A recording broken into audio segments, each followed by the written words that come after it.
Hello. Hello. Okay guys, आवाज आ रही है आप सभी को? Yes. Sarita, Satish, Shivani, Venkatesh, Mohit, Gyaneshwar, Yes. Yes. Tanushree. Yes guys. Okay. Okay guys, तो कल का सेशन सभी स्टूडेंट्स ने ज्वाइन किया था। कोई स्टूडेंट्स है ऐसे जिनका ये आज का फर्स्ट सेशन है? Yes, Yes, sir, this Mohit. is my first session. Okay, Shivani, Mohit. Okay. Okay guys, तो देखिए लास्ट सेशन में हमने सेल्सफोर्स के बारे में डिस्कस किया था। हमारी सेल्सफोर्स ट्रेनिंग का ये सेकंड सेशन है आज का। सो लास्ट सेशन में हमने डिस्कस किया था सेल्सफोर्स के बारे में कि सेल्सफोर्स क्या है।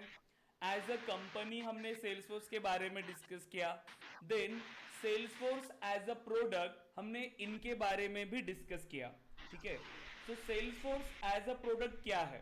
सो सेल्सफोर्स एक क्लाउड बेस्ड सीआरएम सॉल्यूशन है जो कंपनीज और कस्टमर्स को साथ लाता है, उन्हें जोड़े रखता है। अब कैसे, क्यों कंपनीज अपने कस्टमर्स के साथ जुड़े रहना चाहती है, तो इसका कंप्लीट मीनिंग हमने डिस्कस किया था। सो लास्ट सेशन में हमने सीआरएम, कंपनीज एंड कस्टमर्स, अब इन सब का आपस में क्या रिलेशनशिप है, इनके बारे में हमने डिस्कस किया था। और आज का हमारा जो मेन डिस्कशन रहेगा वो होगा इस क्लाउड कंप्यूटिंग के ऊपर। ठीक है। देन अब हमने एक रियल टाइम एग्जांपल के साथ इसे डिस्कस किया कि अगर आप कोई बिजनेस स्टार्ट करते हैं तो हम उस बिजनेस को कैसे मैनेज करते हैं। जैसे marketing team, then sales team, then support team, इन सभी का हम यूज करेंगे। राइट। अब इन सभी बिजनेस को मैनेज करने के लिए और ये सभी टीम हमारी प्रॉपरली वर्क कर रहे हैं या नहीं, ये सारी चीजें अगर हमें यहाँ पर चेक करना है, इसको ट्रैक करना है, तो हमें उसके लिए एक सॉफ्टवेयर की जरूरत होती है। राइट। जिसके थ्रू हम अपने कंप्लीट बिजनेस प्रोसेस को ट्रैक कर पाए, अपने कंप्लीट बिजनेस प्रोसेस को ऑटोमेट कर पाए। राइट। एक सेंट्रलाइज सिस्टम हो जहां से हम अपने कंप्लीट बिजनेस प्रोसेस को मैनेज कर पाए, अपने बिजनेस का डेटा, अपने सेल्स का डेटा, ठीक है, अपने कस्टमर्स का डेटा, प्रोडक्ट्स का डेटा, सभी सिस्टम हमारा एक ही जगह पर होना चाहिए। और ऐसे सॉफ्टवेयर को हम यहां पर कहते हैं सीआरएम सॉफ्टवेयर। सीआरएम सॉफ्टवेयर एक ऐसा सॉफ्टवेयर है जो आपके कंप्लीट बिजनेस नीड को सॉल्व करता है। ठीक है। जिसमें आप अपने कस्टमर्स के साथ इंटरेक्शन एंड रिलेशनशिप मैनेज कर सकते हैं। राइट। सो इसीलिए हम यहां पर सेल्स सीआरएम के बारे में हमने कहा कि CRM is a tool for managing all our companies interactions and relationships with customers and potential customers. Right. Then अब इसके बाद हमने यहां पर कहा कि जो सीआरएम है, अब ये सीआरएम हमें हेल्प करता है हमारे एग्जिस्टिंग कस्टमर्स को अपने बिजनेस के साथ जुड़े रखने के लिए। क्योंकि हमारे पास अगर अपने कस्टमर्स का डेटा रहेगा तो हम हमेशा उसे अपडेट करते रहेंगे। राइट। हमारे पास कोई भी नया प्रोडक्ट लॉन्च होता है या कोई नया ऑफर आता है तो हम अपने कस्टमर्स को अपडेट कर सकते हैं ताकि वो इन फ्यूचर भी हमसे ही प्रोडक्ट बाय करे और हमारे बिजनेस में हमेशा नए कस्टमर्स आते रहे। तो यही मेन गोल हमें सीआरएम प्रोवाइड करता है। राइट। सो अब आप ये समझ सकते हो कि सीआरएम हर बिजनेस की नीड है। एक कंप्लीट बिजनेस को मैनेज करने के लिए हर बिजनेसेस को सीआरएम एप्लीकेशन की जरूरत पड़ती है। राइट। अब अगर हम बात कर रहे हैं सीआरएम की, सो मार्केट में सबसे ज्यादा जो पॉपुलर सीआरएम है वो है सेल्सफोर्स सीआरएम। अगर कंपनीज सेल्सफोर्स सीआरएम को यूज करेंगे तो उन्हें सेल्सफोर्स डेवलपर्स की भी जरूरत है। राइट। तो उन्हें किसकी जरूरत पड़ेगी? सेल्सफोर्स डेवलपर्स की। करेक्ट। सो आप देखें यहां पर, so Salesforce configuration part, then customisation part. So Salesforce में मेनली अगर आप एप्लीकेशन डेवलप करते हो तो हमें इन दोनों पे काम करना होता है, कॉन्फ़िगरेशन एंड कस्टमाइजेशन। इसी को हम एडमिन एंड डेवलपमेंट पार्ट भी कहते हैं। सो कॉन्फ़िगरेशन का मीनिंग होता है जिसमें आप पॉइंट एंड क्लिक टूल्स का यूज करके एप्लीकेशन में चेंजेस करते हो, एप्लीकेशन को कॉन्फ़िगर करते हो। एंड अब जो इंप्लीमेंटेशन, जो भी क्लाइंट की रिक्वायरमेंट्स कॉन्फ़िगरेशन के थ्रू पॉसिबल नहीं है, क्योंकि कॉन्फ़िगरेशन में पॉइंट एंड क्लिक टूल्स है, तो ये लिमिटेड वर्क आपको प्रोवाइड करता है। बट अगर आप बहुत ही कॉम्प्लेक्स रिक्वायरमेंट है या जो पॉसिबल ही नहीं है कॉन्फ़िगरेशन के थ्रू, तब आप यूज करते हैं कस्टमाइजेशन पार्ट। और कस्टमाइजेशन का मीनिंग क्या होता है? Custom development. वहां हमें कस्टम कोड इंप्लीमेंट करना होता है, राइट? सो देखिए, तो हमारी सेल्सफोर्स ट्रेनिंग में हम क्या क्या चीजें डिस्कस करते हैं? So Salesforce admin, Apex programming, then development, integration, Aura, LWC, then app builder, and then multiple clouds, right? अब ये सभी हमें 5 मंथ्स के अंदर कंप्लीट करने हैं। सो कंप्लीट जो ड्यूरेशन होगा हमारे ट्रेनिंग का वो है 5 मंथ्स, क्योंकि हम सब कुछ प्रैक्टिकली इंप्लीमेंट करने वाले हैं, बेसिक से एडवांस तक, जिसका फीस 20,000 है, जो आप मंथली इंस्टॉलमेंट में पे कर सकते हो 4 मंथ्स में, राइट? जिसमें आपको unlimited training and unlimited mock interviews आपको मिलते हैं, प्लस सभी बैचेस के रिकॉर्डेड सेशंस आपको अवेलेबल होंगे हमारे वेब पोर्टल पे। तो ऐसी बहुत सारी सर्विसेज है जो हम आपको प्रोवाइड करते हैं, राइट? तो ये सभी पॉइंट्स हमने लास्ट सेशन में डिस्कस किया था, राइट? सो यहां तक अब आप सभी स्टूडेंट्स क्लियर है गाइस कि हमने डिस्कस किया था सेल्सफोर्स के बारे में। तो सेल्सफोर्स क्लियर है आपको कि सेल्सफोर्स क्या है एंड ये सीआरएम क्या होता है? यस, सेल्सफोर्स सीआरएम क्लियर है यहां तक all students? Yes guys? Yes, sir. Yes, sir. Okay, अब देखिए, अब हमारा आज का जो सेशन है वो है क्लाउड कंप्यूटिंग, ठीक है? देखिए, सो आज से हम स्टार्ट करने वाले हैं क्लाउड कंप्यूटिंग के बारे में, और इसे भी हम बहुत ही बेसिक से स्टार्ट करेंगे, ठीक है? सो क्लाउड कंप्यूटिंग, ठीक है, क्लाउड कंप्यूटिंग। अब देखिए, सो क्लाउड कंप्यूटिंग का मीनिंग क्या है? अब बहुत ही बेसिक से स्टार्ट करते हैं इसे, राइट? अब देखो, सॉफ्टवेयर इंडस्ट्री के अंदर कितनी सारी कंपनीज है, राइट? कई सारी कंपनीज के नाम आपने सुने होंगे। देखिए, मैं कुछ कंपनीज यहां पर मेंशन कर रहा हूं: amazon, Google, Microsoft, right, Oracle, Adobe, correct. इनके अलावा ये भी कंपनीज के नाम आपने सुने होंगे: TCS, Tech Mahindra, right, Accenture, Wipro. अब आप मुझे बता सकते हैं गाइस कि इन दो कंपनीज में क्या डिफरेंसेस है? कुछ कंपनीज मैंने लेफ्ट हैंड साइड में लिखा है और कुछ कंपनीज है राइट हैंड साइड में। क्या डिफरेंसेस है दोनों में? Sir, a product based. हाँ, कुछ कंपनीज प्रोडक्ट बेस्ड है एंड कुछ companies Yes. Yes service based है। Service based. Service based, correct. So कुछ कंपनीज प्रोडक्ट बेस्ड कंपनीज है एंड सर्विस बेस्ड। अगर आप ध्यान से देखें, सो जो मैंने लेफ्ट हैंड साइड में कंपनीज लिखा है वो आपकी प्रोडक्ट बेस्ड कंपनीज है, करेक्ट? ये हमारी प्रोडक्ट बेस्ड कंपनीज है। एंड टीसीएस, टेक महिंद्रा, ये सब हमारी सर्विस बेस्ड कंपनीज है। क्या डिफरेंस होता है product based and service based में? बताइए। सो ये है प्रोडक्ट बेस्ड एंड ये कंपनीज है सर्विस बेस्ड। कोई बता सकता है गाइस कि क्या डिफरेंस है दोनों के अंदर?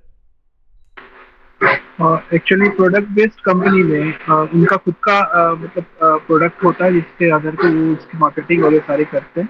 और सर्विस बेस्ड कंपनी में क्या होता है, उनके डिफरेंट क्लाइंट होते हैं जिनको वो डिफरेंट सर्विसेज प्रोवाइड करते हैं। राइट, देखिए, सो प्रोडक्ट बेस्ड कंपनीज खुद के प्रोडक्ट्स पे काम करती है। प्रोडक्ट बेस्ड कंपनी के पास खुद के प्रोडक्ट्स होते हैं। यहाँ जो डेवलपर काम करेंगे वो उन्हीं के प्रोडक्ट्स को डेवलप करने के लिए काम करते हैं। बट ये जो कंपनीज है टीसीएस, टेक महिंद्रा, इनके पास जो डेवलपर्स है वो क्लाइंट्स के लिए एप्लीकेशन को बनाते हैं, राइट? मतलब क्लाइंट्स कौन है अब यहाँ पर? आपने आईटी कंपनीज तो समझ लिया, प्रोडक्ट बेस्ड होती है, सर्विस बेस्ड होती है, बट ये किसके लिए फिर एप्लीकेशन बना रही है? अब देखो, सो आपके पास, आपने अगर देखा होगा इस इंडस्ट्री में कितने सारी इंडस्ट्रीज है जो अपने अपने बिजनेस को यहां पर रन कर रही है। मार्केट के अंदर कितनी सारी इंडस्ट्रीज है। एग्जाम्पल के लिए जैसे होटल इंडस्ट्री है, right? Hotel industry, telecom industry, right? Banking, education, right, education, finance,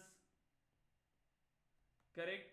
then again और भी कई सारी इंडस्ट्रीज है जो यहां पर वर्क कर रही है, जैसे हेल्थ, ठीक है, हेल्थ केयर भी यहां पर वर्क करती है, फूड, ट्रैवल, राइट, ऐसे कई सारी इंडस्ट्रीज है। अब ये सभी इंडस्ट्रीज अपने बिजनेस को अच्छे से रन कर रही है, राइट। अब इनका काम क्या है कि ये अपने बिजनेस को रन कर रही है। अब एक इंडस्ट्री के अंदर कितने सारे लोग हैं, कितने सारे बिजनेसेस है, राइट। अब इन सभी को अपने बिजनेस को रन करने के लिए सॉफ्टवेयर की जरूरत पड़ेगी, यस और नो। अब आप इमेजिन कर सकते हो क्या कि ये सभी बिजनेसेस बिना सॉफ्टवेयर के रन कर रहे हैं। अब आप खुद देखो कि आप डेली लाइफ में कितने सारे एप्लीकेशंस यूज करते हैं, कितने सारे सॉफ्टवेयर्स आप यूज करते हो, राइट। अब अगर हमें कोई भी ऑर्डर करना है, हम घर बैठे ऑर्डर कर सकते हैं। कहीं पे ट्रैवल करना है, घर बैठ के टिकट बुक्स करते हैं, राइट। अब अगर आपको किसी को अमाउंट ट्रांसफर करना है, अब यही देखो कि यही काम अगर आप कुछ साल पहले करते तो आपको क्या ऑप्शन था। अब आपको अगर अपने फैमिली मेंबर्स के अकाउंट में अमाउंट को ट्रांसफर करना है, सबसे पहले आप अपने बैंक जाओगे, वहां लाइन में लगोगे, वहां से अमाउंट को विड्रॉ करोगे, फिर जिस बैंक अकाउंट में आपको जाना है, जिस बैंक में आप डिपॉजिट करना चाहते हो, उस बैंक में आपको जाना पड़ेगा, अगेन लाइन में लगोगे और वहां आप उस अमाउंट को डिपॉजिट करोगे। अब कितना ज्यादा टाइम जा रहा था इसके अंदर, बट वही काम अभी के टाइम में कितने कम टाइम में होता है, राइट। आप विद इन सेकेंड्स ये काम कंप्लीट कर सकते हो। किसके थ्रू पॉसिबल है ये सारी चीजें, सॉफ्टवेयर के through. So software daily life में कितना ज्यादा इंपॉर्टेंट है, और हर कंपनीज अभी सॉफ्टवेयर का यूज करती है, राइट, क्योंकि सॉफ्टवेयर आपके टाइम को सेव करता है, राइट। अब सॉफ्टवेयर के थ्रू आप ज्यादा लोगों तक पहुंच पा रहे हो, राइट। अब हर कंपनी को सॉफ्टवेयर की जरूरत है, लेकिन इन कंपनीज को ये अपने बिजनेस में माहिर है कि होटल कैसे चलाना है, देन एजुकेशन इंडस्ट्री कैसे वर्क करती है, फाइनेंस इंडस्ट्री कैसे वर्क करती है, इनका इन्हें प्रॉपरली नॉलेज है। बट एप्लीकेशन डेवलप कर पाएंगे क्या ये अपने बिजनेस के लिए? और एप्लीकेशन हर बिजनेस की नीड है, राइट। कोई भी टाइप का एप्लीकेशन हो, उन्हें क्या चाहिए कि उनके पास एक सॉफ्टवेयर हो, एक एप्लीकेशन हो। अब इनको बनाना तो नहीं आता, अब ये किसके पास जाएंगी? अब ये जाएंगे इनके पास, क्योंकि ये लोग कौन है? Service based.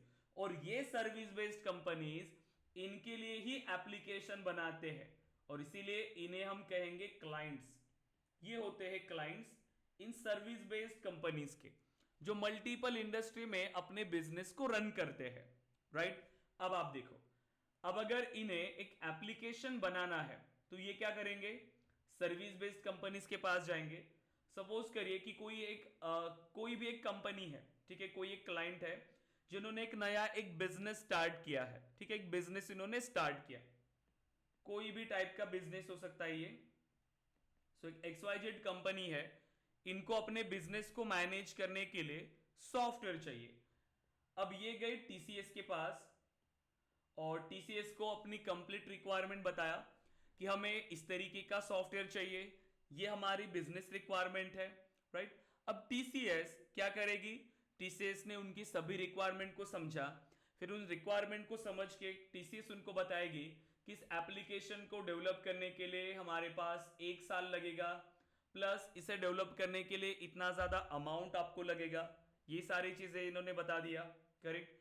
अब यहां पर जो एप्लीकेशन बनेगा, अगर सपोज करो कि XYZ कंपनी को अगर वो मंजूर है कि TCS 1 साल का टाइम ले रही है, प्लस इतना ज्यादा वो अमाउंट चार्ज करिए, ठीक है, XYZ कंपनी को अगर ये ठीक लगेगा तो ये इनको एप्लीकेशन डेवलपमेंट के लिए यहां पर कॉन्ट्रैक्ट देंगी, राइट।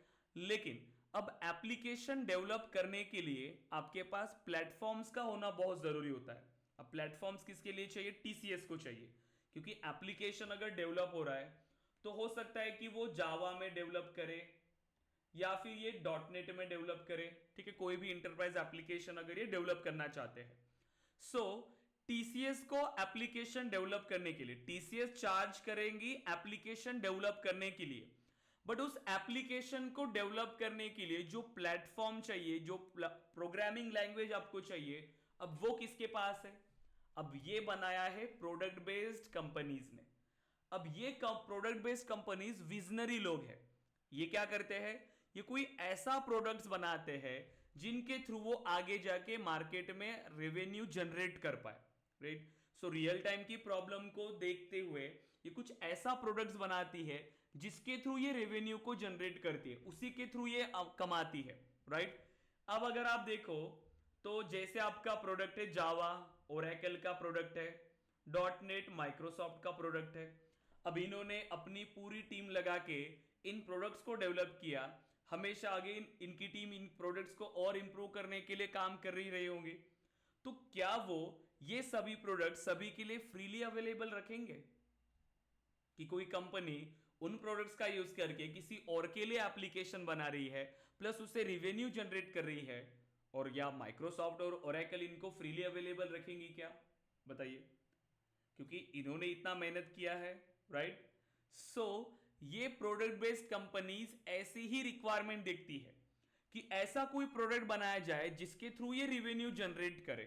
सो अगर टीसीएस को जावा यूज करना है या डॉट नेट यूज करना है तो इन्हें ये लाइसेंसेस बाय करने पड़ेंगे। सो जावा से इनको लाइसेंस बाय करना पड़ेगा ओरेकल से, अगर जावा यूज कर रहे तो। मतलब अल्टीमेटली जितने ज्यादा एप्लीकेशंस बिल्ड होंगे उतने ही ज्यादा यहां पर लाइसेंसेस बाय होंगे ओरेकल के, उतने ही ज्यादा ये टेक्नोलॉजी यूज होगी, राइट। सो अब यहां पर अल्टीमेटली जावा भी अपने रिवेन्यू को जनरेट कर रही है, किसके थ्रू? इन एप्लीकेशन डेवलपमेंट के थ्रू, क्योंकि टीसीएस चार्ज कर रही है डेवलपमेंट का, बट उसके लाइसेंसेस देन उसके सॉफ्टवेयर यूज करने के लिए अगेन यहां पर ओरेकल को भी पे करना पड़ेगा, ठीक है। मतलब टीसीएस ओरेकल को भी पे करेगी, ठीक है। अब आप देखो, ये नीड तो समझ लिया इन्होंने। प्रोडक्ट बेस्ड कंपनीज हमेशा ऐसे ही नीड पे काम करती है और उनको इंप्लीमेंट करती है। सो टीसीएस एप्लीकेशन डेवलप करेंगी और जैसे ही एप्लीकेशन डेवलप हुआ वो एप्लीकेशन डिलीवर हो जाएगा XYZ कंपनी के पास, राइट। लेकिन अब जब ये एप्लीकेशन डिलीवर होता है तो ऐसे नहीं कि सिर्फ एप्लीकेशन ही जाएगा, राइट। अब अगर ये एप्लीकेशन डिलीवर हो गया XYZ कंपनी के लिए, लेकिन इस एप्लीकेशन को मैनेज करने के लिए बैकएंड में बहुत सारी चीजें चाहिए होती है। ये तो हो गया एक रनिंग एप्लीकेशन, बट इसको मैनेज करने के लिए, इसको बैकएंड को मैनेज करने के लिए तो और भी चीजें चाहिए। क्या क्या चीजें चाहिए इसके लिए? हमें चाहिए होते हैं servers, right, databases, networking devices, right, networking devices, development tools चाहिए होती है, प्रोग्रामिंग लैंग्वेज चाहिए होती है, सब कुछ, राइट। अब इन सब को कैसे मैनेज करेंगे? अब ये सब भी तो चाहिए। अब ये आएगा तो इनके साथ इनका इंस्टॉलेशन, इनका मेंटेनेंस, राइट, इनका सिक्योरिटी, ये सब कुछ इन्हें ही देखना पड़ेगा। किसे? इस XYZ कंपनी को, क्योंकि टीसीएस का काम क्या था कि एप्लीकेशन को डेवलप करके दे। इन्होंने एप्लीकेशन डेवलप करके दिया, बट उस एप्लीकेशन को मैनेज करने के लिए बैकएंड में इन सारी चीजों को भी यूज करना पड़ेगा इस XYZ कंपनी को। अब आप मुझे बताओ, अब ये कोई ऐसा नहीं है कि बहुत ही कम प्राइस में ये अवेलेबल होते हैं। कोई कंपनी ऑलरेडी इतना ज्यादा पे कर रही है उस एप्लीकेशन को डेवलप करने के लिए, अगेन उसे मैनेज करने के लिए भी इतना सारा चाहिए। अब सर्वर्स का ऐसा है कि सर्वर्स बहुत कॉस्टली है, डेटाबेस कॉस्टली है, नेटवर्किंग डिवाइसेस कॉस्टली है। अब कोई भी कंपनी इसको इजीली तो यूज नहीं कर पाएंगे क्योंकि बहुत ज्यादा कॉस्ट चला जाएगा इसका। और सर्वर का ऐसा है कि देखो, इतना बड़ा सर्वर है, आपने जब इनिशियली इसको स्टार्ट किया आप सिर्फ इतना ही डेटा उसके अंदर स्टोर करे और इतना सर्वर आपका खाली है, बट सर्वर के लिए तो आपको कंप्लीट पे करना पड़ेगा ना। आप चाहे उसको कितना भी यूज करो, ठीक है, लेकिन आपको पे तो कंप्लीट करना पड़ेगा। तो यहां पर ये बहुत ही बड़ी प्रॉब्लम थी, जिस वजह से बहुत सारी कंपनीज सॉफ्टवेयर को यूज नहीं कर रही थी। सॉफ्टवेयर तो सबकी जरूरत है, सॉफ्टवेयर तो सभी को चाहिए, बट अब इन सब रीजंस की वजह से कंपनीज सॉफ्टवेयर यूज नहीं कर रही है, क्योंकि सॉफ्टवेयर तो चाहिए बट इस बैकएंड में ये सारी चीजें भी मैनेज करना पड़ रहा है। अब ये प्रॉब्लम प्रोडक्ट बेस्ड कंपनीज ने आइडेंटिफाई किया, ठीक है, कि क्या प्रॉब्लम है। सॉफ्टवेयर सबको चाहिए बट उसको बैकएंड में मैनेज करने के लिए जो सारी चीजें हैं वो उनको नहीं चाहिए। तो फिर क्या किया जाए, इनके लिए कुछ ऐसा सॉल्यूशन लाया जाए ताकि कंपनीज आपके सॉफ्टवेयर को भी यूज करें और बैकएंड में ये सारी चीजें इनको मैनेज करने भी ना पड़े। क्योंकि अगर एप्लीकेशन ही डेवलप नहीं होंगे तो वो कंपनीज भी कैसे रेवेन्यू जनरेट करेंगी, कैसे कमाएंगी, राइट। तो उन्होंने एक बहुत ही सिंपल आइडिया लगाया, ठीक है, बहुत ही सिंपल आइडिया, कि जिनको ये चीजों की जरूरत नहीं है तो क्या कोई ऐसा सॉल्यूशन ला सकते हैं जिससे ये सब उनको ना प्रोवाइड किया जाए। उनको चाहिए तो, लेकिन प्रोवाइड कोई और करे। ये बहुत ही सिंपल कंसेप्ट है। देखो, अब आप भी डेली लाइफ में कितनी सारी चीजें यूज करते हो। जैसे अगर आप कॉलेज में हो या किसी कंपनी में काम कर रहे हो, आपको जरूरत पड़ सकती है कि आप कोई प्रिंट आउट्स निकालने हैं और उनको कॉलेज में सबमिट करने, असाइनमेंट। सो सपोज करो कि आपको 5-10 प्रिंट आउट्स डेली का निकालना होता है और वो सबमिट करना होता है, ठीक है। अब अगर आप ये चेक्स देखो कि ये आपकी रिक्वायरमेंट है, अभी रिक्वायरमेंट को कंप्लीट करने के लिए आपको क्या क्या चीजें चाहिए। आपको चाहिए लैपटॉप, ठीक है। आपको अगेन प्रिंटर चाहिए होगा प्रिंट आउट्स निकालने के लिए, प्रिंटर। उसके बाद पेपर्स चाहिए आपके पास, देन इंटरनेट भी चाहिए। अब देखो, अगर यही सारी चीजें आप खुद से मैनेज कर रहे हो, काम तो आपका होना चाहिए, और आपका काम होने के लिए ये सब अगर आप खुद देखो तो कितना ज्यादा कॉस्टली जाएगा। लैपटॉप कॉस्टली है, प्रिंटर, पेपर्स, इंटरनेट, और आपकी सर्विसेज तो आपको बहुत कम यूज करना है। आप सिर्फ 10 मिनट के लिए उसको यूज कर रहे हो या 1 आवर के लिए इसको यूज कर रहे हो, ठीक है। सिर्फ 5 प्रिंट आउट्स आपको निकालने हैं, बट इनिशियल कॉस्ट तो बहुत ज्यादा जाएगा आपका, राइट। अब ऐसा क्या सोल्यूशन है आपके पास कि आपका काम भी हो जाए बट ये सारी चीजें आपको खुद मैनेज करने की जरूरत भी ना पड़े, आपका काम भी हो जाना चाहिए। कैसे हो सकता है? अब ये क्या कर सकते हैं इसके लिए? यस गाइस, क्या कर सकते हैं?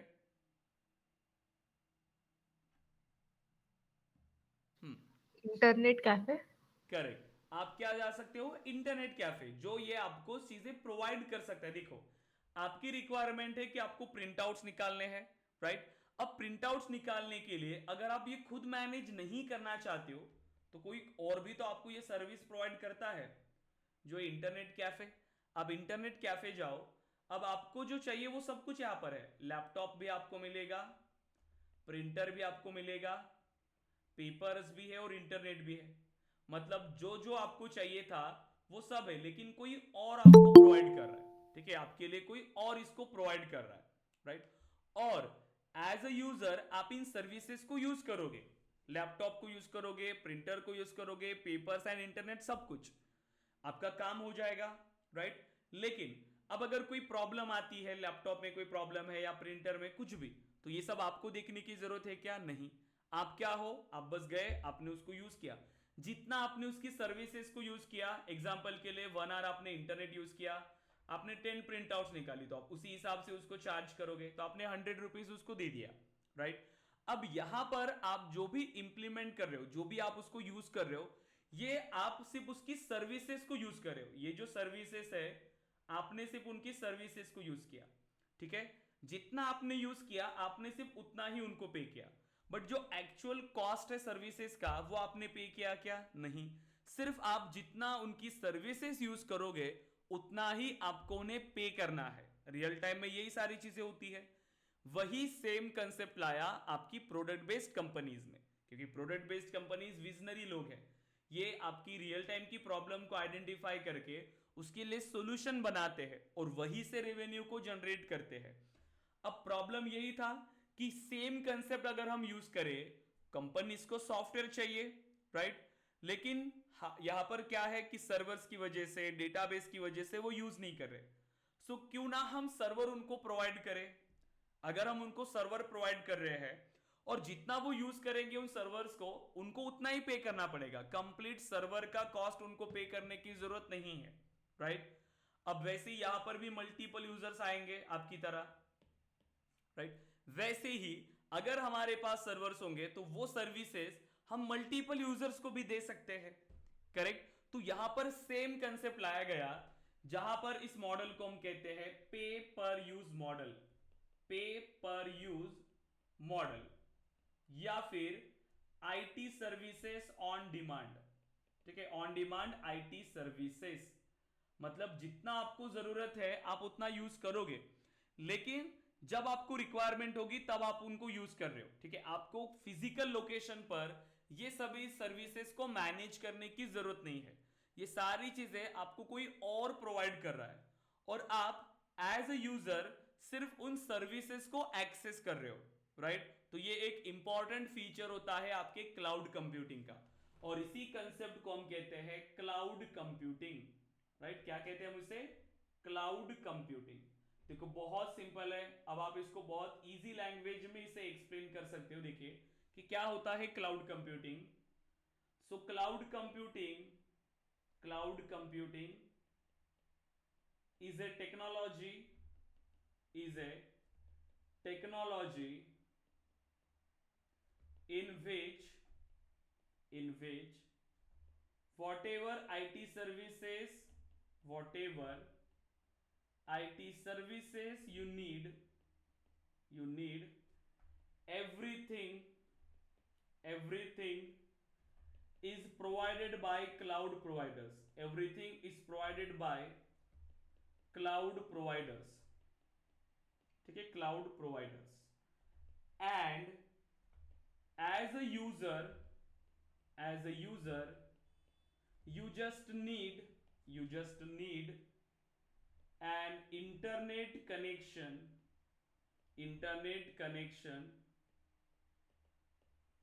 to access these services। देखो कि आप एज अ यूजर आप सिर्फ उन सर्विसेज को यूज करते हो, और सर्विसेज आपको कोई और प्रोवाइड कर रहा है जिसको हम कहते हैं क्लाउड प्रोवाइडर्स, राइट। मतलब सर्वर्स उनके हैं, डेटाबेस उनके हैं, सब कुछ।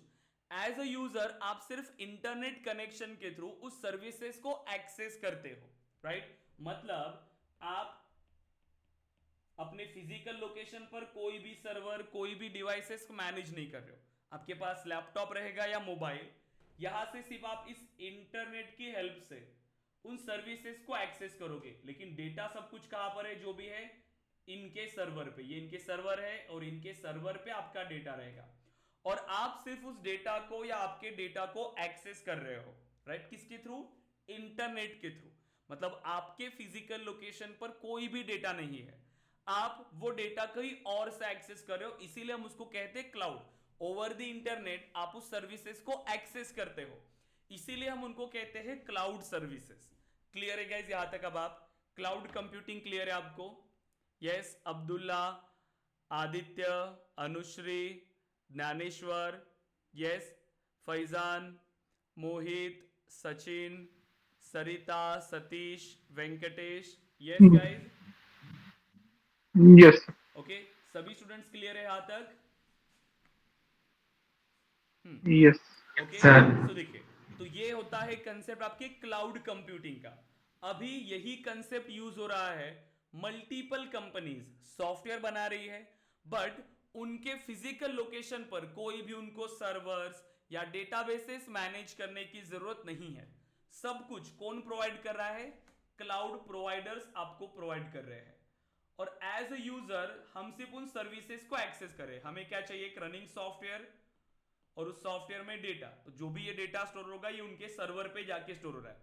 अब उस सर्वर का मेंटेनेंस, उसकी सिक्योरिटी, सब कुछ कौन देख रहा है? Cloud providers. आप सिर्फ उन सर्विसेज को एक्सेस कर रहे हो, तो ये कंसेप्ट होता है क्लाउड कंप्यूटिंग का। ओके, अब देखो, अब ये क्लाउड कंप्यूटिंग आपको 3 टाइप की सर्विसेज को प्रोवाइड करता है। क्या क्या सर्विसेज है ये? देखो, क्लाउड सर्विसेज ये हार्डवेयर के फॉर्म में होती है या सॉफ्टवेयर, जो भी आईटी सर्विसेज हम बात कर रहे हैं, ठीक है, ये सॉफ्टवेयर के फॉर्म में भी हो सकती है या हार्डवेयर के फॉर्म में। सो मेनली ये 3 टाइप की सर्विसेज हमें प्रोवाइड करता है। सबसे पहला infrastructure, so infrastructure as a service, infrastructure as a service, platform as a service, so platform as a service, and third software as a service। ठीक है, तो ये होता है आपका सेल्सफोर्स, ठीक है, क्लाउड कंप्यूटिंग। अब इस क्लाउड कंप्यूटिंग के अंदर 3 टाइप की आपकी सर्विसेज है, infrastructure as a service, platform as a service, software as a service. Okay, अब कोई भी यूजर जिनको ये सर्विसेज चाहिए, सो बेस्ड ऑन रिक्वायरमेंट वो इन सर्विसेज को बाय करता है। ठीक है, पहला इंफ्रास्ट्रक्चर। देखो इंफ्रास्ट्रक्चर का मीनिंग क्या होता है, अगर सपोज करिए कि आपको एक घर बनाना है, घर बनाने के लिए सबसे पहले क्या चाहिए आपके पास, जगह, राइट, एक लैंड चाहिए जिसमें आप घर बनाओगे। वैसे ही अगर आपको एप्लीकेशन बनाना है, सबसे पहले आपके पास क्या होना चाहिए, स्पेस होनी चाहिए, डेटाबेस आपके पास होना चाहिए, राइट, जहां पर आप अपने एप्लीकेशन को रन करोगे, उसको बिल्ड करोगे। तो यहां पर अगर आप चाहते हो कि आप क्लाउड प्रोवाइडर से सिर्फ इंफ्रास्ट्रक्चर बाय करें, तो वो आपको डेटाबेसेस प्रोवाइड करते हैं, सर्वर्स प्रोवाइड करते हैं, राइट, तो ये सर्विस आप बाय कर सकते हो। या फिर दूसरा ऑप्शन है आपके पास कि आपको प्लेटफॉर्म चाहिए। मतलब कब आप प्लेटफॉर्म बाय करोगे, कि टीम आपके पास है, मतलब जो सॉफ्टवेयर डेवलपमेंट आप करने वाले हो, आपको क्लाउड प्रोवाइडर से सिर्फ प्लेटफॉर्म चाहिए जहां पर आपके कोड एग्जीक्यूट हो, जो भी कोड आप रन कर रहे हो वो कोड वहां पर एग्जीक्यूट होंगे, तब आप सर्विस बाय करोगे प्लेटफॉर्म। बट कोई भी ऐसे यूजर्स होते हैं कई सारे जिनको एक कंप्लीट रनिंग सॉफ्टवेयर चाहिए, जिनको एक कंप्लीट सॉफ्टवेयर चाहिए, जैसे आप एक बना बनाया घर बाय करोगे वैसे ही सेम ये सॉफ्टवेयर। अब अगर सॉफ्टवेयर ले रहे हो, सॉफ्टवेयर एज अ सर्विस, तो सॉफ्टवेयर में सब कुछ आ गया, प्लेटफॉर्म भी आ गया, आपका इंफ्रास्ट्रक्चर भी आ गया, राइट। तो डिपेंड करता है कि आपकी रिक्वायरमेंट क्या है, आप अपनी रिक्वायरमेंट के ऊपर आप इन सर्विसेज को बाय कर सकते हो क्लाउड प्रोवाइडर्स से।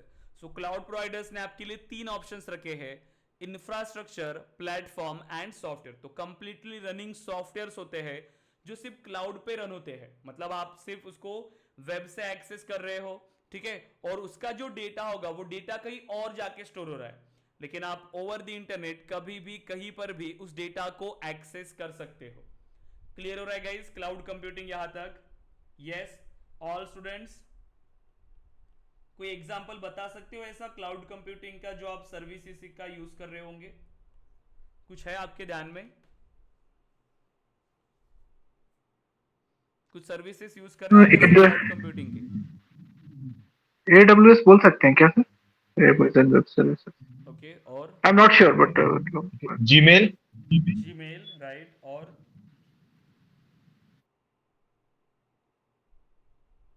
सबसे बेस्ट है देखो गूगल ड्राइव यूज करते हो OTT, आप, आई क्लाउड यूज करते हो, राइट, आई क्लाउड या गूगल ड्राइव, ये सब क्या है, आप उसको स्टोरेज को यूज कर रहे हो, वहां पर स्पेस है और आप उसको यूज कर रहे हो, बट वो आपके फिजिकल लोकेशन पे है क्या, या आपके मोबाइल का डेटा है क्या? वो नहीं, वो डेटा कहीं और जाके स्टोर हो रहा है, आप कहीं पर भी से उस डेटा को एक्सेस कर सकते हो, किसी भी सिस्टम में आपका जीमेल लॉगिन करो और आप उस डेटा को एक्सेस कर पाएंगे, क्योंकि वो डेटा गूगल के सर्वर पे स्टोर हुआ है और आप उसको कहीं पर भी एक्सेस कर सकते हो। तो ये होता है क्लाउड कंप्यूटिंग की सर्विसेज, राइट। अब डिफरेंट डिफरेंट सर्विसेज यहां पर अवेलेबल है। अब अगर हम बात कर रहे हैं अभी सेल्सफोर्स के बारे में, राइट, हम क्या बात कर रहे हैं सेल्सफोर्स, कि सेल्सफोर्स भी एक क्लाउड बेस्ड प्रोडक्ट है, एक क्लाउड कंप्यूटिंग प्रोडक्ट है। मतलब सेल्सफोर्स को भी हमें इंस्टॉल करने की जरूरत है कि अब हमारे सिस्टम के अंदर नहीं, तो अगर हमें इसे यूज करना है तो डायरेक्टली आप उसका एक वेब अकाउंट क्रिएट करोगे और वहीं से फिर आप अपने डेटा को एक्सेस कर सकते हो। देखो जो भी हमारे बिजनेस का डेटा होगा मैं कैसे एक्सेस करूंगा, हम जाएंगे login.salesforce.com, फिर जो भी अपना यूजर नेम और पासवर्ड होगा सिंपल लॉगिन पे क्लिक करेंगे। जैसे लॉगिन पे हमने क्लिक किया, अब देखिए अब यहां से अब आप अपने कंप्लीट बिजनेस प्रोसेस को मैनेज कर सकते हो कि आपकी सेल्स कितनी आई है, आपके अकाउंट, सब कुछ इस एप्लीकेशन के थ्रू अब आप अपने कंप्लीट बिजनेस प्रोसेस को मैनेज कर पाएंगे। क्लियर है? ये है एक क्लाउड कंप्यूटिंग, एक कंप्लीट रनिंग सॉफ्टवेयर, ठीक है। अब देखो तो इसीलिए हम सेल्सफोर्स को क्या कह रहे हैं कि सेल्सफोर्स एक क्लाउड बेस्ड प्रोडक्ट है या क्लाउड कंप्यूटिंग प्रोडक्ट है, क्योंकि ये सिर्फ आप ओवर द इंटरनेट इसे एक्सेस करते हो, जो भी डेटा इसके अंदर आप स्टोर कर रहे हो वो सेल्सफोर्स के सर्वर पे जाके स्टोर हो रहा है, राइट, और आप इस डेटा को एक्सेस कर रहे हो, ठीक है। अब देखिए अगर आप चाहते हो कि आप भी सेल्सफोर्स को यूज करें, अब जैसे मैंने आपको लॉगिन करके बताया, जैसे आप लॉग इन करोगे अपने बिजनेस का कंप्लीट डेटा आपको मिलेगा। अब अगर कोई बिजनेस सेल्सफोर्स को यूज करना चाहता है अपने बिजनेस को मैनेज करने के लिए, तो सेल्सफोर्स ने भी इसको फ्री रखा होगा क्या किसी को यूज करने के लिए? नहीं, सेल्सफोर्स को पे करना होता है। मतलब कोई भी कंपनी अगर सेल्सफोर्स यूज करना चाहती है तो वो सेल्सफोर्स से लाइसेंसेस बाय करती है इसको यूज करने के लिए, ठीक है। सो लाइसेंसेस बाय करने होते हैं और उसी लाइसेंसेस से सेल्सफोर्स अपने रेवेन्यू को जनरेट कर रहा है, राइट। अब इसके अलावा लेकिन क्या आप सेल्सफोर्स सीखना चाहते हो तब भी आपको इसका लाइसेंस बाय करना पड़ेगा? नहीं। अगर आप इंडस्ट्रियल पर्पस के लिए इसको यूज करना चाहते हो किसी कंपनी के लिए तब आपको उसको पे करना पड़ेगा, लेकिन लर्निंग पर्पस के लिए सेम एप्लीकेशन सेल्सफोर्स ने फ्रीली अवेलेबल रखा है, ये एकदम फ्री है। बट कैसे? देखो, अगर आप कंपनी के लिए यूज कर रहे हो एकदम सेम होता है, एग्जैक्ट सेम। ये जो है एज इट इज ये है, ठीक है, दोनों सेम है। लेकिन यहां पर इन्होंने क्या दिया कि लाइसेंसेस लिमिटेड दिए कि ज्यादा लाइसेंसेस ना हो, ज्यादा स्टोरेज ना हो, ताकि कोई उसको इंडस्ट्रियल पर्पस के लिए यूज ना कर पाए।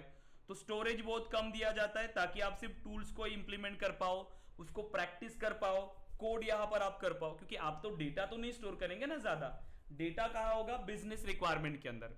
इसीलिए इन्होंने ये एप्लीकेशन आपको अवेलेबल रखा हुआ है, एग्जैक्ट कॉपी है जो भी आप इंडस्ट्री के लिए यूज करते हो, एग्जैक्ट सेम। बस यहां पर स्टोरेज लिमिट दिया गया है कि आप ज्यादा डेटा यहां पर क्रिएट नहीं कर सकते बिजनेस के स्टोर करने के लिए, राइट। अब हमें इंस्टॉल नहीं करना, कुछ नहीं, तो इसको बनाना तो होगा क्योंकि कल हम इसको प्रैक्टिकली इंप्लीमेंट करना स्टार्ट करेंगे इस सेल्सफोर्स को। तो इसको बनाएंगे कैसे सेल्सफोर्स को? देखो, अब आपको ये अकाउंट रेडी रखना है सेल्सफोर्स का ऑर्ग, क्योंकि कल से फिर हम इसके अंदर कॉन्फ़िगरेशन एंड कस्टमाइजेशन को स्टार्ट करेंगे। तो इसको इंप्लीमेंट कैसे करें, कैसे सेल्सफोर्स का ऑर्ग बनाएं? तो देखो बहुत सिंपल है। सबसे पहले आपको जाना होगा, यहां पर आएंगे एंड developer.salesforce.com, इस वेबसाइट पे आपको जाना है, ठीक है, developer.salesforce.com। अब देखो यहां पर आपको दो बटन्स मिलती है, एक मिल रही है गेटर डेवलपर एडिशन और यहां पर मिल रहा है आपको ब्राउज ट्रायल्स। ब्राउज ट्रायल्स पे क्लिक नहीं करना है, आपको क्लिक करना है get a developer edition. Browse trials वो इंडस्ट्री वाला है जिसमें आपको फ्री ट्रायल मिलता है कुछ दिनों के लिए, उसमें आप कुछ भी इंप्लीमेंट नहीं कर सकते। बट ये एक फुल फीचर्ड कॉपी होती है। देखो, explore A free full featured Salesforce environment for developers, learning purpose के लिए दिया है इन्होंने। तो इस पर आपको क्लिक करना है। अब आप देखो, अब free Salesforce develop environment with agent 4 and data cloud. अब आपको यहां पर ये अकाउंट क्रिएट करना है। अकाउंट को क्रिएट करने के लिए सिंपल इजी स्टेप्स आपको फॉलो करने हैं। आपका first name, last name, then developer, मतलब आपको जॉब टाइटल देना है। अभी आपका जॉब टाइटल क्या रहेगा? सेल्सफोर्स डेवलपर, क्योंकि जिस दिन आपने ये डिसीजन लिया कि आपको सेल्सफोर्स डेवलपर बनना है, आप उसी दिन से डेवलपर बन गए, राइट। तो आपको जॉब टाइटल देना है सेल्सफोर्स डेवलपर। वर्क ईमेल, आप कोई भी अपना ईमेल एड्रेस ऐड करोगे, एक प्रोफेशनल ईमेल एड्रेस क्रिएट कर लेना, ठीक है, ताकि वो ही हम आगे जाके भी यूज करेंगे। अब अपनी कंप्लीट इस सेल्सफोर्स जर्नी के लिए आपको एक न्यू ईमेल एड्रेस क्रिएट करना है। अपना फर्स्ट नेम और लास्ट नेम उसके अंदर होना चाहिए, क्योंकि आगे जाके जब हम कंपनीज में अप्लाई करेंगे तो वही सेम ईमेल एड्रेस हमें यूज करना है, ठीक है। तो एक प्रोफेशनल ईमेल एड्रेस सभी स्टूडेंट्स क्रिएट करिएगा। यहां पर एक ईमेल एड्रेस हमें प्रोवाइड करना है और इसी ईमेल एड्रेस पे एक वर्किंग ईमेल एड्रेस होना चाहिए, क्योंकि इसी ईमेल एड्रेस पे फिर सेल्सफोर्स आपको एक वेरिफिकेशन मेल शेयर करता है। उसको क्लिक करके आप क्या कर सकते हो? अपना अकाउंट क्रिएट कर सकते हो। अब ये ईमेल मैंने ऑलरेडी यूज किया, अब देखते हैं इसको ये अलाउ करता है क्या, क्योंकि सेल्सफोर्स अभी अलाउ नहीं कर रहा है। एक ईमेल एड्रेस पे आप कोई एक ही अकाउंट क्रिएट कर सकते हो। चेक करके देखते हैं एक बार again. Sign me up. Okay, देखो कुछ भी आगे नहीं जा रहा है। ये ईमेल मुझे शेयर कर रहा होगा, ठीक है, ये हमें ईमेल भी शेयर कर रहा होगा कि आपके पास ये रिकॉर्ड ऑलरेडी प्रेजेंट है। मैं कुछ नया ईमेल एड्रेस यहां पर क्रिएट कर लेता हूं ताकि मैं कोई न्यू ईमेल एड्रेस यहां पर ऐड कर पाऊं।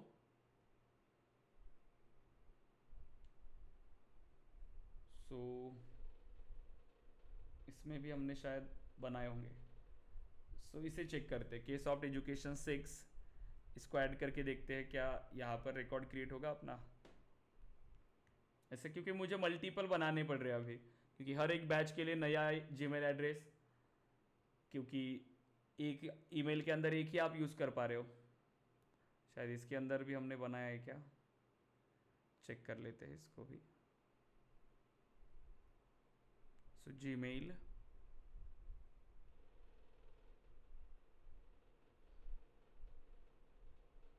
ओके तो ऐसा तो कोई मेल नहीं आया हमें, ठीक है, मतलब उसके अंदर नहीं बना है, इसके अंदर कोई भी सेल्सफोर्स का, ठीक है। वेरिफिकेशन, साइन मी अप, देखिए, सो कंफर्म कर लेते हैं इसे।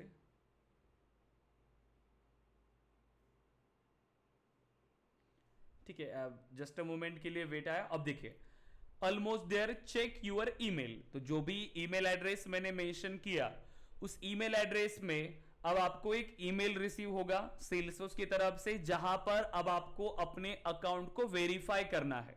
ठीक है, अब उसे वेरीफाई कैसे करेंगे आप, जो देखिए, जैसे आप उस ईमेल पे आएंगे सेल्सफोर्स की तरफ से आपको ये ईमेल आया होगा जहां से आप अपने अकाउंट को क्रिएट करेंगे। अब आप सेल्सफोर्स ने आपके लिए ये यूजर नेम प्रोवाइड किया है, ये आपका यूजर नेम होने वाला है जिससे आप आगे जाके लॉग इन करेंगे। लॉग इन करने के लिए आपको ईमेल चाहिए होता है, ये यूजर नेम, और पासवर्ड आपको अभी यहां पर न्यू क्रिएट करना है। ठीक है, सो क्लिक करते हैं reset password, then reset password. अब जो भी पासवर्ड आप रखना चाहते हो वो पासवर्ड आप इसमें प्रोवाइड करेंगे। मिनिमम रिक्वायरमेंट है पासवर्ड बनाने के लिए 8 कैरेक्टर्स होने चाहिए, एक नंबर और एक लेटर, तो ऐसा ही एक पासवर्ड हम यहां पर बना लेते हैं। ठीक है, देन अगेन कंफर्म कर लेंगे इसे। ठीक है, पासवर्ड तो मैच नहीं हुआ,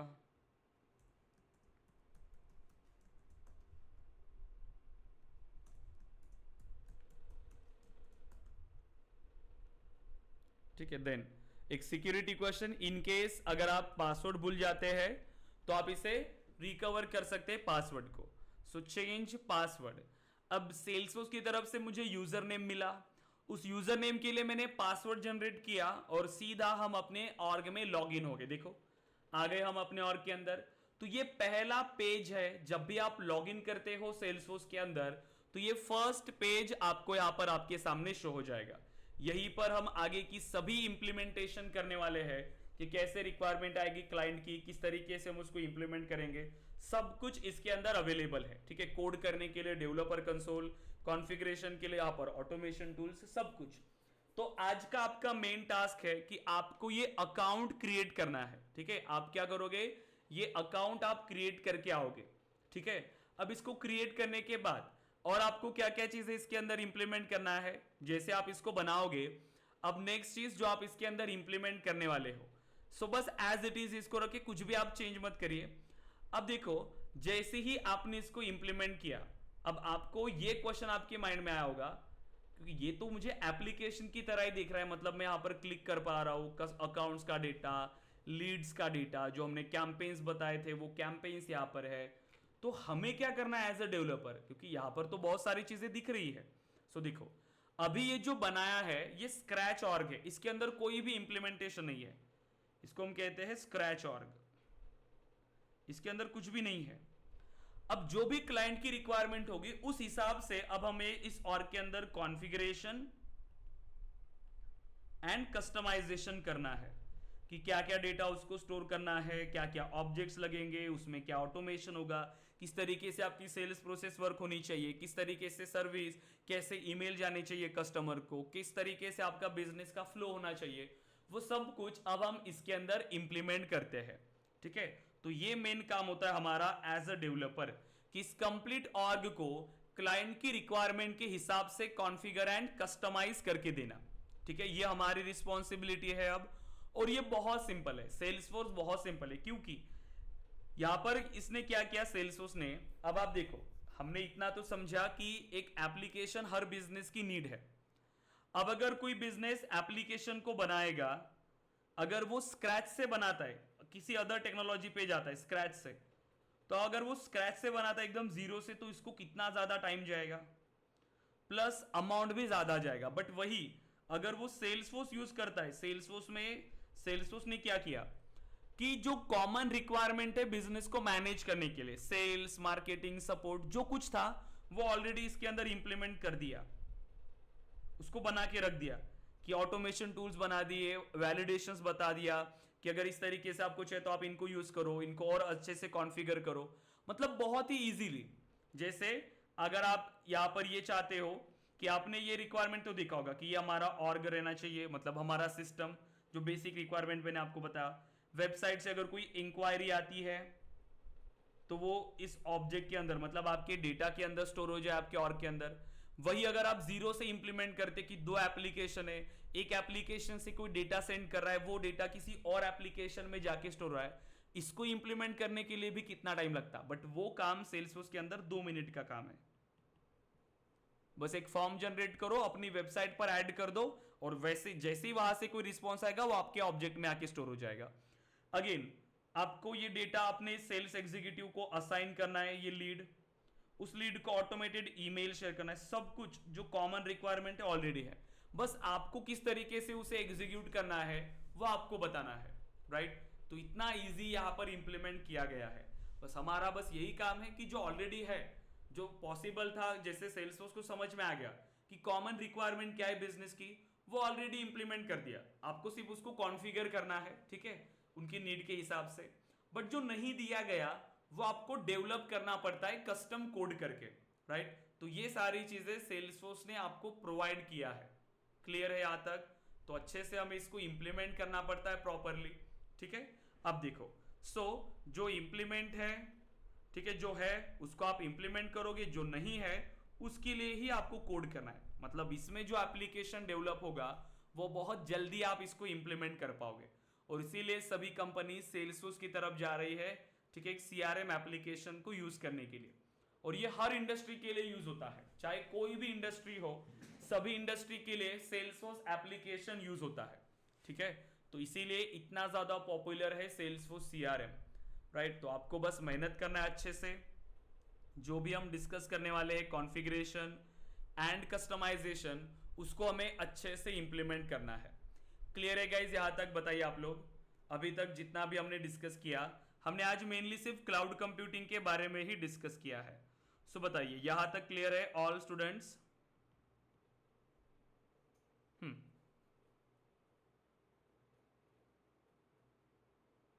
यस गाइज, बताइए क्लियर है? Yes sir. Okay, yes. बाकी स्टूडेंट्स नहीं है क्या? बाकी स्टूडेंट्स को समझ में नहीं आया? Yes, Abdul, Aditya, Anushri, Faizan, Mohit, Sachin, Sarita, Yes, sir. Satish, Yes, yes, done. Mukesh, please responsive रखिए क्लास को, ठीक है। आपको रिस्पॉन्स करना है। हमारी ट्रेनिंग में कोई भी स्टूडेंट पीछे नहीं रहना चाहिए। हम बैच के अंदर बहुत ज्यादा स्टूडेंट्स नहीं लेते, हमारे बैच में बहुत कम स्टूडेंट्स होते हैं, ताकि आप इंटरैक्ट करो। क्या होता है कि ज्यादा स्टूडेंट जब होते हैं बैच के अंदर, तो जो अगर कोई ऐसा स्टूडेंट है जो ज्यादा बात नहीं करता, वो दब जाता है उस बैच के अंदर। वो ना कोई क्वेश्चन पूछता है, ना ही वो खुद कोई आंसर करता है, कुछ नहीं, क्लास ज्वाइन करेगा, डिस्कनेक्ट करेगा। बट इससे आपकी स्किल्स इंप्रूव नहीं होती है। और इंडस्ट्री के अंदर अगर आपको काम करना है तो आपको अपने कॉन्फिडेंस को बढ़ाना पड़ेगा, और वो सब कुछ हमें यही से स्टार्ट करना है, यही से इंप्रूव करना है हमें अपने आप के अंदर, ठीक है। इसीलिए कोई भी पीछे नहीं रहेगा, राइट। आंसर करेंगे अच्छे से, नहीं समझ में आया पूछेंगे, हमारा सेशन इंटरैक्टिव रहेगा, ठीक है। मैं बार बार आपको ये पूछता रहूंगा कि क्लियर हुआ क्या, आपको समझ में आया क्या, ठीक है। सो आज हमने डिस्कस किया है क्लाउड कंप्यूटिंग। तो आज का हमारा सेकंड सेशन था, ठीक है। हमने फर्स्ट सेशन कंप्लीट किया, देन सेकंड सेशन, और कल हमारा थर्ड सेशन है। और फोर्थ सेशन में आप अपना एडमिशन प्रोसेस कंप्लीट करके आएंगे, ठीक है। और ये दोनों के रिकॉर्डेड सेशन आपको ग्रुप पे मिलेंगे, कल का भी। फोर्थ दिन से आपके रिकॉर्डेड सेशन ग्रुप पे आना बंद हो जाएंगे, वो आपको मिलेंगे हमारे पोर्टल पे, ठीक है, ksofteducation.com, राइट। ksofteducation.com पर आपको ये मिलेंगे। तो इसका एक्सेस आप लेंगे जैसे आपकी एडमिशन कंप्लीट हो जाएगी, प्लस नोट्स का भी एक्सेस आपको मिलेगा। अभी तक हमने जितने पॉइंट्स डिस्कस किए हैं सभी नोट्स, ठीक है। तो जो अगर श्योर है कोई स्टूडेंट, तो आप इजीली अपना एडमिशन प्रोसेस कंप्लीट कर सकते हो गाइज, और आज ही आप इसका एक्सेस ले सकते हो। एडमिशन प्रोसेस बहुत सिंपल होने वाली है, मैं अभी बता देता हूँ आपको, ठीक है। कल भी आपको पास टाइम है, कल का सेशन भी आप ज्वाइन करिए, बट फिर भी अगर कोई भी आपको क्वेश्चन होते तो आप मुझे इसी नंबर पे कॉल कर सकते हो, ठीक है। और आपको जो एडमिशन प्रोसेस कंप्लीट करनी है, सेम ही नंबर है आपका, आप इसी पे यूपीआई ट्रांसफर कर सकते हो 5000 और आपकी एडमिशन प्रोसेस कंप्लीट कर सकते हो। ये नंबर से ट्रांसफर कर सकते हैं या यूपीआई करना है, सो इसी नंबर के सामने @PTSBI करके आपको ऐड करना है, PTSBI या आई थिंक PT एक्सिस, ठीक है, PT एक्सिस, इसको करेंगे तो भी आपका एडमिशन कंप्लीट हो जाएगा, ठीक है। फिर आपको अपना ईमेल एड्रेस और उसका स्क्रीनशॉट आपको टीम को शेयर करना है, जहां जिस नंबर से आपको मैसेजेस आ रहे हैं, ठीक है। सो बहुत सिंपल है और ट्रेनिंग आपको बहुत बेसिक से लेकर एडवांस तक समझ में आ जाएगा, ठीक है। लेकिन टाइम वेस्ट नहीं करना है, जो भी आप डिसीजन ले रहे हो, आपको सेल्सफोर्स डेवलपर बनना है या और कोई आपके माइंड में है, तो आपको उसको स्टार्ट करना है बस जल्दी।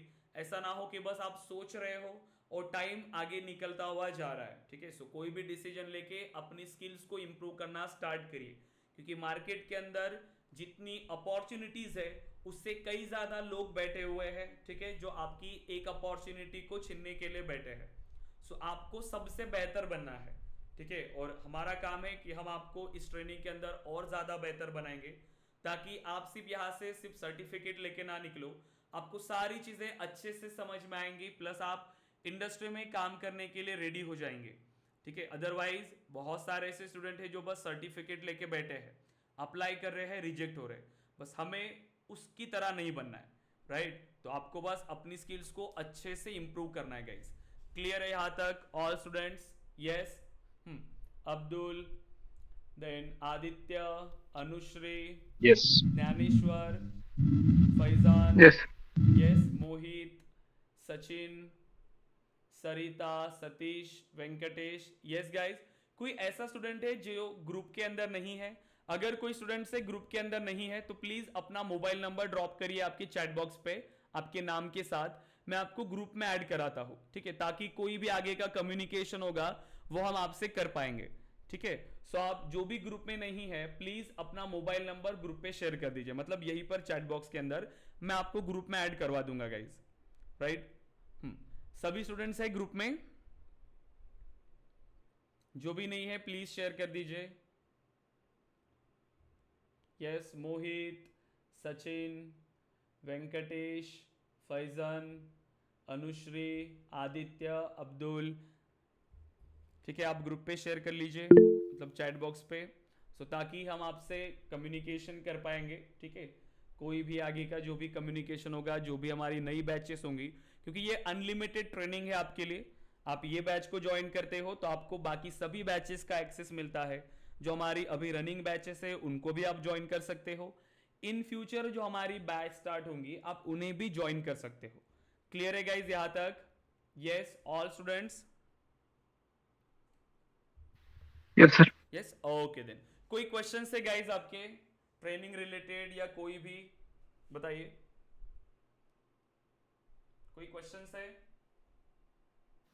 सर ज्ञानेश्वर दिस साइड एक क्वेश्चन था सर मेरा। हाँ, आवाज आवाज आ रही सर? Yes yes. सर मुझे ये जानना था, अभी मेरी एज जो है 34 ईयर्स रनिंग है, हम्म, तो क्या सही टाइम है इंडस्ट्री में एंटर होने का, क्या देखो, लेट हो गया? नहीं ऐसा लेट कोई नहीं होता, जब आप स्टार्ट करें वही आपका राइट टाइम है, लेकिन डिपेंड करता है कि आप उसके बाद उसमें कितना टाइम दे रहे हो। ऐसा ना हो कि अगर कोई स्टूडेंट स्टार्ट करता है ना, जो रिसेंट पास आउट होता है वो भी स्टार्ट करता है बट अपना 100% नहीं देता, तो उसके 2-3 साल ऐसे ही चले जाते हैं, राइट। कंपनीज को क्या चाहिए कि अगर वो किसी को हायर कर रहे हैं तो वो बस उनके लिए अच्छे से काम करे, उनके पास स्किल्स हो अच्छे से। अगर मैं अपनी कंपनी के लिए हायर कर रहा हूं तो मैं किसी की एज नहीं दिखूंगा, राइट। तो अगर आप मेरे लिए काम करने के लिए रेडी हो, आपके पास वो स्किल्स है जो मुझे चाहिए, सो आपको इजीली मैं हायर करूंगा। कंपनीज भी वही देखती है, आपकी डिग्री नहीं देखेंगी, बस वो एंट्री लेवल पे जो बड़ी कंपनीज होती है उनमें मैटर करता है थोड़ा सा, ठीक है, कि वो डिग्री वगैरह देखती है, क्योंकि वो शॉर्ट लिस्ट करती है, क्योंकि वो ऑफ कैंपस से हायर करती है। वही अगर आप रेफरेंस के थ्रू जाओ तो इजीली हो जाता है, राइट, ऐसा है। और एक बार अगर आपको एक्सपीरियंस आ गया इंडस्ट्री के अंदर, फिर आपको कोई नहीं पूछने वाला कि आपकी डिग्री क्या है, देन आपने कब स्टार्ट किया, कुछ नहीं। एक बार अगर आपको एक्सपीरियंस आ गया तो बस हो गया। बस आप जब स्टार्ट कर रहे हो, अभी आप अपना 100% दो। मेरे पास जितने रेफरेंसेस अवेलेबल होते हैं, जितना मेरा कांटेक्ट है, मैं सभी में आपके लिए ट्राई करता हूँ, क्योंकि जो कांटेक्ट है मेरा एचआर के साथ, ठीक है, मेरे स्टूडेंट जो इंडस्ट्री में काम कर रहे हैं वहां पर रेफरेंस अवेलेबल होता है। बस आपके पास वो स्किल्स होनी चाहिए। मैं जितना पॉसिबल होता है मेरे एंड से मैं आपके लिए हेल्प करता हूँ, आपकी जॉब के लिए। बस आप अपना 100% देके ट्रेनिंग को करना होता है, ठीक है। और कोई ऐसा नहीं होता कि आप लेट हो रहे हो या कुछ भी। जहां आप स्टार्ट कर रहे हो, जहां से स्टार्ट कर रहे हो, वही आपका राइट टाइम है। बस वहां से आपको अपना 100% देना है। ओके, क्लियर है ज्ञानेश्वर? Yes sir. और सर एक सवाल और, हाँ, सॉरी, एजुकेशन बैकग्राउंड क्या मैटर है, मतलब नहीं, नॉन आईटी, देखो, आईटी? एजुकेशन बैकग्राउंड मैटर नहीं करता। ट्रेनिंग ज्वाइन करने के लिए तो मैटर नहीं करेगा। अगर आप नॉन आईटी बैकग्राउंड से भी हो तो भी ट्रेनिंग आपको इजीली समझ में आएगा, ये मेरी गारंटी है कि मैं आपको बेसिक से पढ़ाऊं एडवांस लेवल तक, ठीक है। बहुत सारे मेरे स्टूडेंट्स हैं जो नॉन आईटी बैकग्राउंड से और आज अच्छी लेवल पे काम कर रहे हैं, अच्छे पैकेज पे काम कर रहे हैं, राइट। बट उन्होंने क्या किया, जो हम क्लास के अंदर डिस्कस कर रहे हैं वो अच्छे से पढ़ा, ठीक है। तो आपकी भी यहाँ पर डिग्री मैटर नहीं करेगी उतना कि आपका क्वालिफिकेशन बैकग्राउंड क्या है। अब हो सकता है कि जब आप कहीं पर अप्लाई करें तो हो सकता है किसी एक कंपनी में रिजेक्ट हो गए, या रिज्यूमे शॉर्टलिस्ट नहीं हुई, सेकंड में नहीं हुई, लेकिन कोई तो कंपनीज होगी जो आपको चांस देगी, क्योंकि हर कोई एक सेम लेवल पे कंपनीज नहीं है। कोई मिड स्केल कंपनीज है, कोई एमएनसीज है। एमएनसीज में ज्यादा वो सर्टिफिकेट्स वगैरह देखते हैं, क्वालिफिकेशन देखते हैं, क्योंकि वो बल्क में हायर करते हैं, तो उनको शॉर्ट लिस्टिंग के लिए वो चाहिए। बट कोई छोटी कंपनीज होती है वो नहीं चेक करती।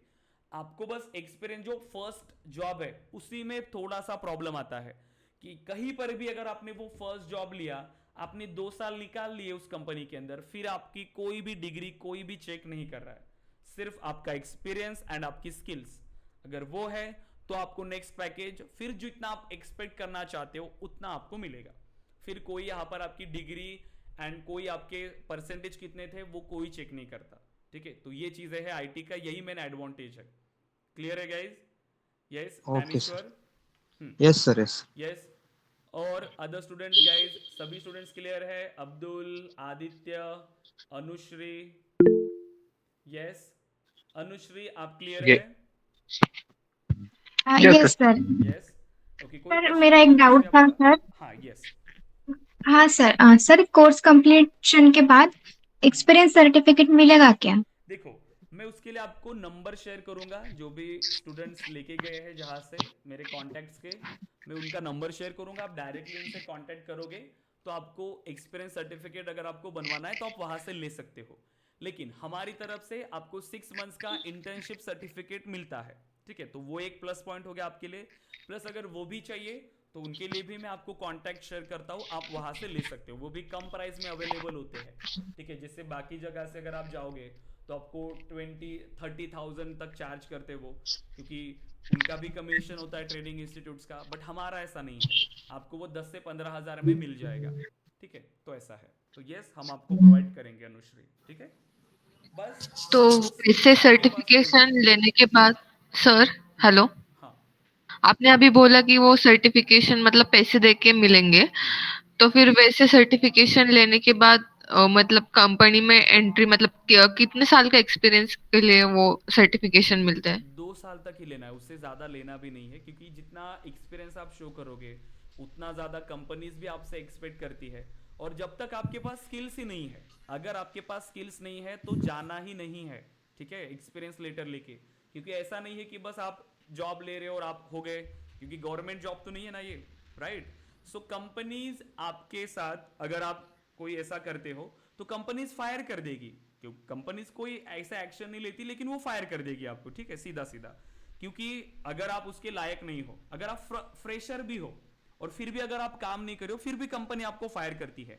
ये स्टेप्स आपको सबसे लास्ट में यूज करना है, सबसे पहले नहीं। आप फ्रेशर लेवल पे ही अप्लाई करो। आपको लगता है कि आपका प्रिपरेशन हो चुका है, मैं उस लायक हूं कि मैं 2 साल के एक्सपीरियंस लेवल तक काम कर सकता हूं, मेरे पास वो स्किल्स है, बट अगर मुझे अपॉर्चुनिटी नहीं मिल रही है, तब जाके आपको वो सेकंड जो चांस है वो लेना है, वो सेकंड स्टेप रहेगा आपका।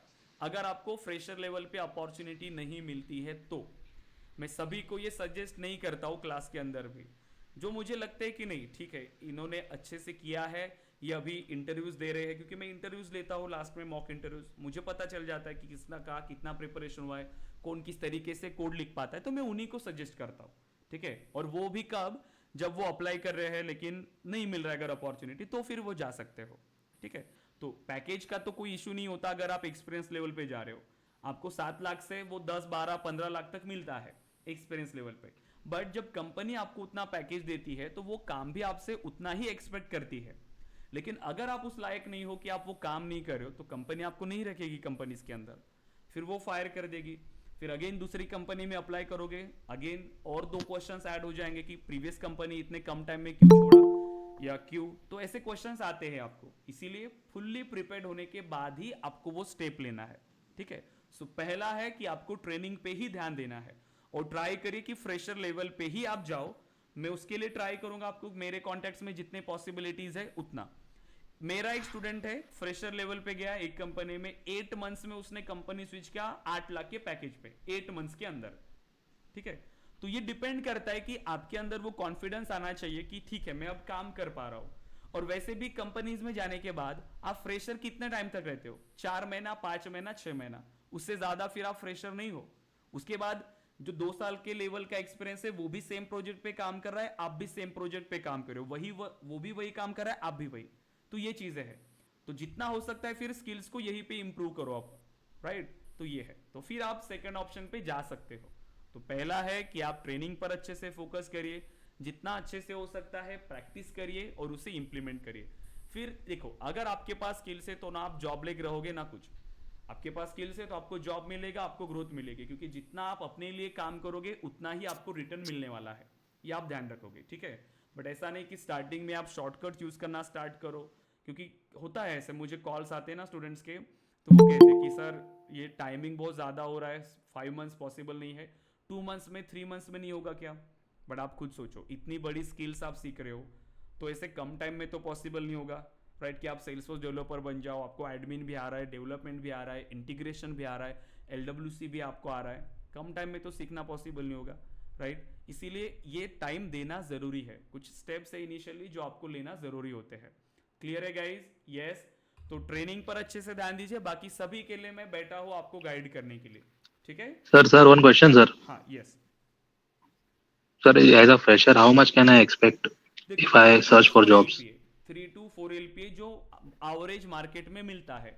अब यही क्वेश्चन आप बाकी जगह पर पूछोगे आपको उसके डिफरेंट आंसर मिल सकते हैं। आपको कोई कहेंगे कि 8 LPA भी मिलेगा, नहीं, ये एक आध कंपनी होती है जो आपको उतना ऑफर करती है, लेकिन जो एवरेज पैकेज है 3 LPA से स्टार्ट होता है। हमारी तरफ से 3 LPA गया है, 3.5 गया है, किसी को 1.2 भी गया है, 1.8 भी गया है, ये डिपेंड करता है कंपनी टू कंपनी। किसी को 4 भी गया है और 4.5, मैक्स 4.5, उससे ज्यादा फ्रेशर को नहीं मिला। ठीक है, लेकिन कुछ कंपनीज होती है वो ज्यादा ऑफर भी करती है, राइट, ऐसा है। और एक्सपीरियंस लेवल पे फिर कोई लिमिटेशंस नहीं है। एक्सपीरियंस अगर आपको आता है फिर कंपनी इस पे डिपेंड करता है, प्लस आपकी इंटरव्यूज पे भी कि आप कैसे इंटरव्यू दे रहे हो, तो उसमें आपको ज्यादा मिलता है। ठीक है, हाँ, क्लियर है गाइस अब? यस। हेलो सर, सतीश है दिस साइड। यस सतीश। मुझे एक छोटा सा इंफॉर्मेशन चाहिए। ऑलरेडी मैं मतलब ये CRM प्लेटफॉर्म पे काम कर रहा हूँ, ओके, और मेरा एक्सपीरियंस अराउंड 9+ ईयर्स का है, मतलब अराउंड 10 ईयर्स का है, और मैं डिफरेंट कंपनीज में काम कर रहा हूँ, बट मैं सेल्सफोर्स में नहीं हूँ। मैं basically I am working into the SAP। तो SAP के CRM पे मैं काम कर रहा हूँ और मैं ऑलरेडी अभी जॉब पे हूँ। तो मैं अगर जैसे सपोज करिए कि SAP से सेल्सफोर्स में, जैसे मेरी सैलरी जो है वो आप जो अभी मेरे को बता रहे हो 6 लाख 7 लाख उससे ज्यादा है, मतलब अभी मैं 10 ईयर्स का एक्सपीरियंस में। तो अभी जैसे मान लीजिए कि मैं स्विच करूंगा तो मुझे सेल्सफोर्स में फिर क्या, फिर वहीं से 2 लाख 3 लाख से शुरू करना पड़ेगा सैलरी, या फिर मुझे आपको आपका जो वैल्यू है उसी के हिसाब से आपको सैलरी मिलेगा, तो आपको स्टार्टिंग से नहीं मिलेगा। अगर कोई आता है ना कि क्रॉस, लेकिन मेरा तो जो है वो SAP CRM का है, मेरा मतलब सेल्सफोर्स CRM का नहीं है। फिर भी वो एक्सपीरियंस काउंट होता है। ठीक है, तो आपको आपका जितना पैकेज है हो सकता है कि उससे उतना ही आपको स्टार्टिंग में मिले। ठीक है, उससे कम तो कोई कंपनी आपको नहीं देगी, आपको वहीं से स्टार्ट करना है। ठीक है,